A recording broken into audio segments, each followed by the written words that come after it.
In this question, we want to find the equation of the line tangent to the graph of y equals sine squared x at x equals pi on 4. What we need to do here is find the slope of the tangent at x equals pi on 4. To do that, we'll find the gradient function. Let's write down our function, y equals sine squared x. And we want to differentiate this function. We have a composite function, so we will let u equals sine x. When we differentiate, we'll get du dx equals cos x. That means we can also write y equals u squared and differentiate here. So we have dy du equals 2u. So dy dx equals dy du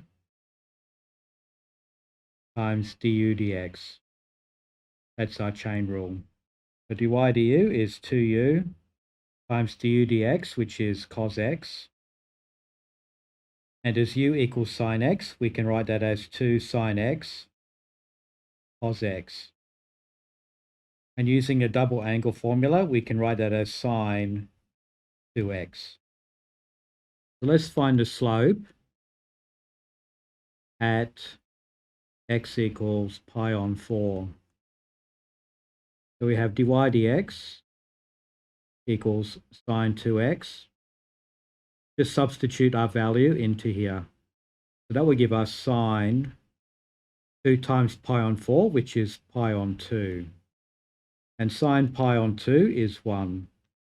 So the slope at x equals pi on 4 equals 1.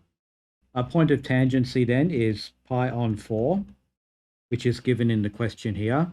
We need to find the y-coordinate. We go back to our original function, which is sine squared x, and substitute pi on 4. So that will give us sine pi on 4 squared. And sine pi on 4 is 1 on root 2. So we have 1 on root 2 all squared, which gives a half. Our point of tangency is pi on 4, a half. To find the equation of the tangent line, we can use the form y minus y1 equals mx minus x1. This is the slope point form for a straight line. So we have y minus y1, and that's this value here, which is a half, equals m, which is the slope, which is 1. We write 1 bracket x minus x1, and that is pi on 4. And this will be our equation, y minus a half equals x minus pi on 4. This is your final answer. Let's look at the diagram. This is the graph of y equals sine squared x, and the point of tangency is shown, which is pi on 4 a half. And our straight line then can be drawn, and that is y minus a half equals x minus pi on 4. Thanks for watching.